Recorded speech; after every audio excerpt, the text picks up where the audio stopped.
In professional wrestling, championships define eras. They crown heroes, they cement villains, and they tell you who the company trusts to carry on its brand. But sometimes the story just doesn't play out the way it should. Sometimes legends are made without ever holding the ultimate prize. And sometimes some legends are passed on for other, less qualified people. So today we look back at 10 iconic names who, despite their impact, influence, and legacy, they never won any of the World Heavyweight Championships in WWE history. Shelton Benjamin was once hailed as the future of the WWE.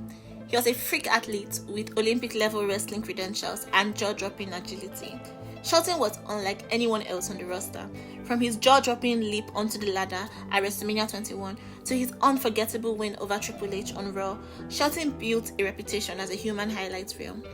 Fans believed that it was only a matter of time before WWE handed him the keys to the main event scene, but despite his unmatched talent, charisma issues, and WWE's inconsistent booking kept him from ever holding a World Heavyweight Championship. Instead, Shelton was often typecast as the work rate guy, the man who could make anyone look good in the ring. He had some success with mid-card gold like the IC Championship and the US Championships, but when it came time to elevate him into the world title picture, the push never came. Even with his return years later, Shelton Benjamin remained a respected veteran, but he was never the centerpiece of the WWE programming. In the eyes of the fans, Shelton Benjamin is remembered for not what he accomplished, but what he could have been.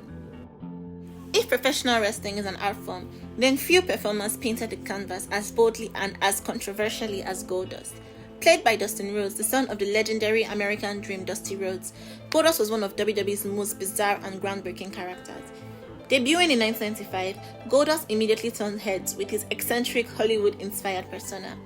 Draped in gold and black, with his face painted like a living Oscar statue, he blurred lines between villain and performance artist. In an era defined by muscle-bound heroes and rebellious anti-heroes, Goldust stood out for his mind games, his androgynous presentation, and psychological warfare. But what often gets overlooked is just how talented Dustin Rhodes was inside the ring. Beneath the flamboyant character was a crisp, technically sound wrestler, able to adapt to any style. He could work with larger opponents, hang out with fast-paced mid-carders, and tell compelling stories in the ring. His feuds with Razor Ramon, The Undertaker, and later his emotional wars alongside his brother Cody proved his versatility. Goldust captured the IC Championship many times, a testament to his credibility. He also won the Hardcore and Tag Team Championships, carving out a career filled with accolades. But despite his longevity, popularity, and ability to reinvent himself over decades, the World Championship always eluded him.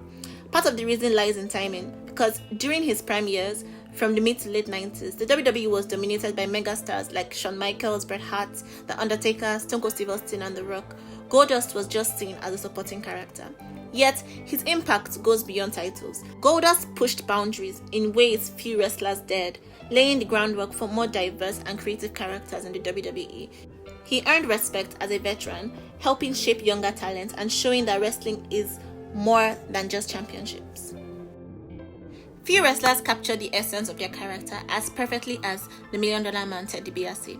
With his trademark laugh, flashy suit, and iconic catchphrase, "Everybody's got a prize," DiBiase embodied the arrogance and wealth like no one else in wrestling history. He was the villain that fans loved to hate. Debuting in WWE in the late 80s, DiBiase quickly rose to the top of the card. He wasn't just good on the mic, he was also an incredibly skilled wrestler inside the ring. His technical ability, combined with his ruthless heel persona, made him one of the most effective bad guys of his era.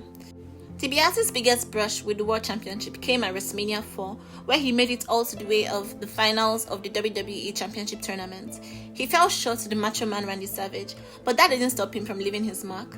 Later, he famously bought the championship from Andre the Giant in one of the most memorable storylines of the late 80s, but WWE refused to recognize that reign as official, meaning DiBiase's name never entered the record books as a true WWE champion.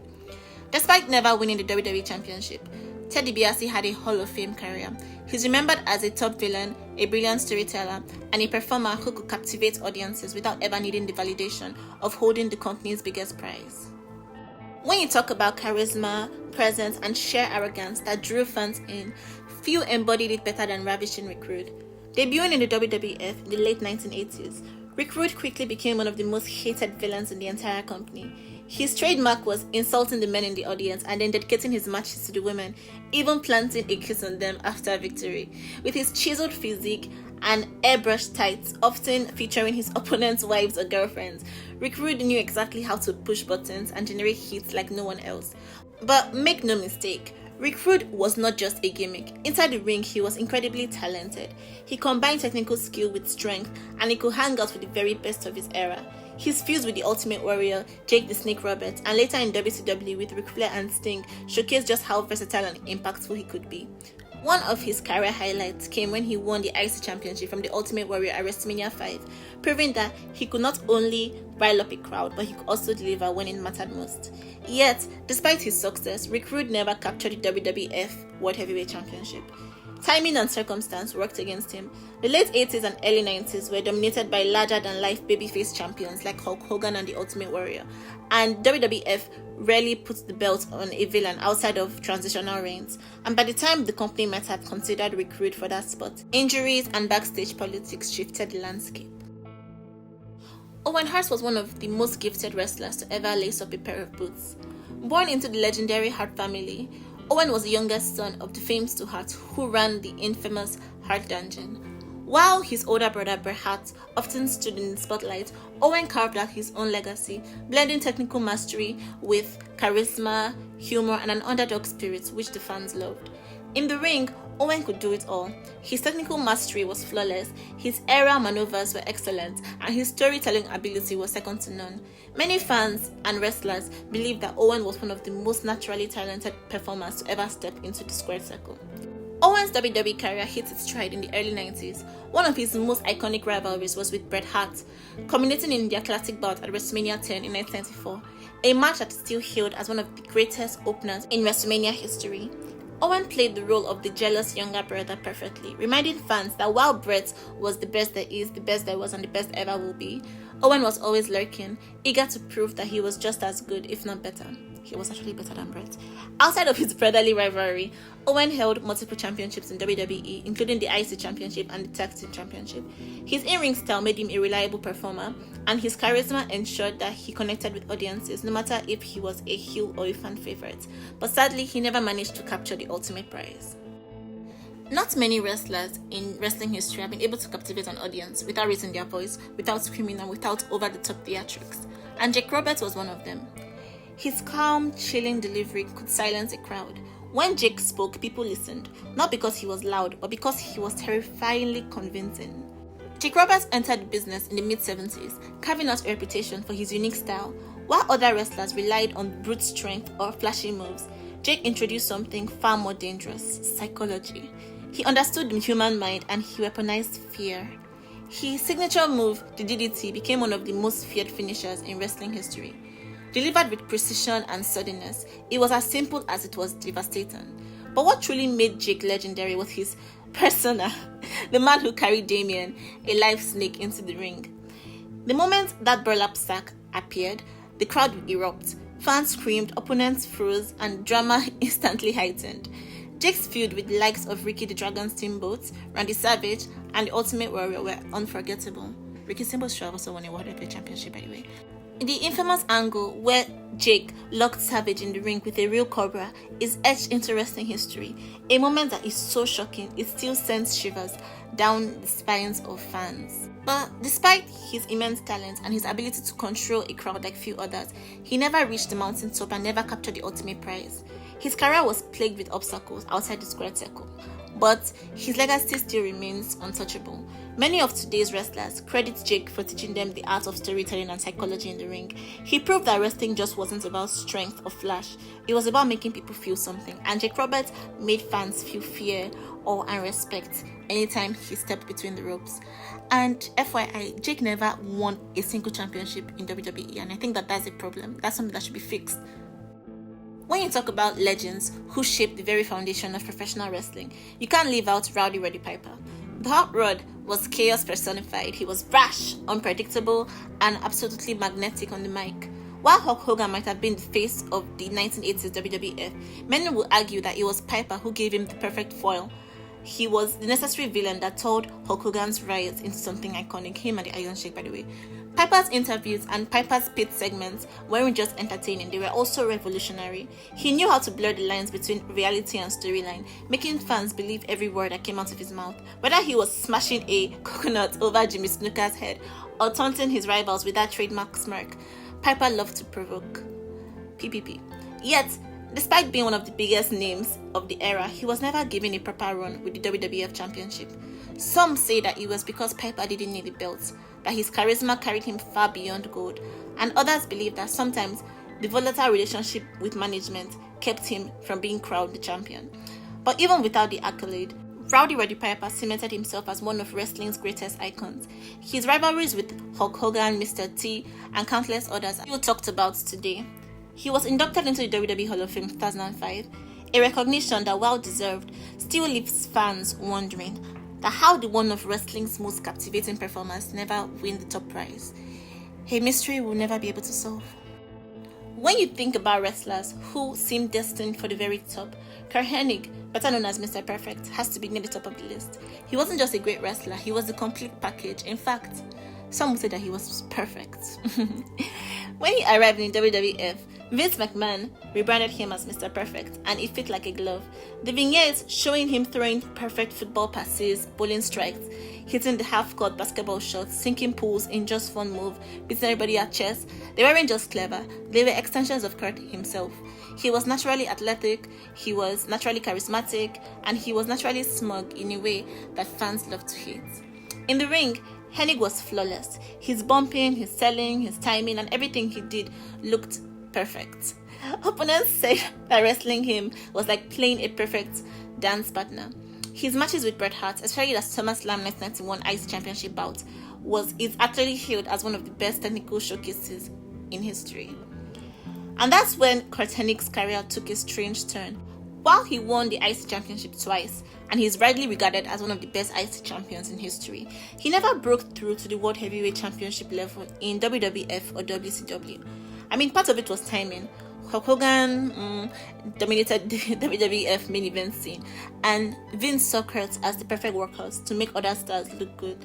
And in WCW, politics, injuries, and Hulk Hogan kept him from reaching that top spot. And behind the scenes, Kurt's body began to fail him. Years of bumping at a high level caught up, recurring back injuries sidelined him during periods where he might have actually climbed the ladder. And still, while he was active, there was nobody smoother and there was nobody more perfect. Scott Hall, or Razor Ramon, was one of the most captivating characters WWE has ever produced. From the moment he strutted onto our screens in 1992, fans knew that they were looking at someone special. Inspired by Tony Montana from Scarface, Razor Ramon just wasn't a gimmick. He was charisma in human form, with his slick hair, gold chains, and a swagger that oozed machismo. He made being bad look good. Fans loved him. Whether he was taunting opponents with his trademark smirk or delivering the Razor's edge with devastating precision, Razor carried himself like a world champion. But here's the truth, he never actually became one. In the mid-90s, Razor Ramon was the guy you couldn't ignore. He became a 4-time Intercontinental Champion, redefining the belt as the Workers' Championship. His other match with Shawn Michaels at WrestleMania 10 remains one of the most celebrated matches in WWE history, a blueprint for generations of wrestlers to come. Yet, despite his undeniable popularity and star power, the top prize continuously eluded him. Razor was good enough to be the face of the company. Fans knew it, the locker room knew it, even his rivals knew it, and I'm sure Razor himself knew it, but WWE management never pulled the trigger. Instead, Razor Ramon lived in that space between superstardom and world champion, forever closed but never crowned. When Scott Hall left for WCW in 1996 alongside Kevin Nash, the wrestling world changed forever. The birth of the NWO shook the foundations of the industry, and Hall was the driving force behind it. But the irony is that in WCW2, he never won the World Heavyweight Championship either. His legacy was built on influence, moments, and personality, but never world championships. But to this day, fans argue that Razor Ramon had everything a world champion needed: the look, the height, the charisma, the marketability, the in-ring talent, and the ability to draw the fans in. But history tells us otherwise. The bad guy was never officially the bad champ. When you think of larger-than-life wrestling icons, Dusty Rhodes is one of the first names that comes to mind. He wasn't the biggest, he wasn't the most chiseled, he wasn't the flashiest, but Dusty Rhodes had something that no amount of muscles or glitters could buy. He had the people. Dusty's journey was never about fitting the mold of what a wrestler should be. He didn't have the bodybuilder physique that promoters crave, but he had the charisma that could fill arenas. He connected with the working class fans and no one else before him could, because he was actually one of them. His common man persona, I'm just a common man, complete with his polka dots, heartfelt promos, made him the voice of everyday people who felt overlooked. His famous Hard Times promo in 1985 remains one of the greatest wrestling monologues ever delivered. Dusty just wasn't cutting promos, he was preaching, he was giving hope to blue-collar fans who saw themselves in him. While Dusty won the top prize in the NWA and other territories, when it came to WWE, Dusty never reached the very top. He never won a WWF World Heavyweight Championship, and by the time he arrived in Vince McMahon's empire in the late 80s, he was given that polka dot gimmick that people saw as humiliating, but he still turned it into gold, making the fans love him even more. But even without the company's biggest belt, Dusty's impact is immeasurable. He helps shape the very fabric of wrestling storytelling, both in the ring and behind the curtain. As a booker, he invented the legendary War Games match and was the creative mind behind many classic feuds. And later, in the WWE's developmental system, he modeled the stars of the future, like Seth Rollins, Roman Reigns, Sasha Banks, Paige, Charlotte Flair, Becky Lynch, and countless others. Dusty Rhodes may have never held the World Heavyweight Championship, but he didn't need it. His legacy wasn't defined by belts, it was defined by the people who cheered for him, the promos that inspired generations, and the wrestlers he helped create long after his own career ended.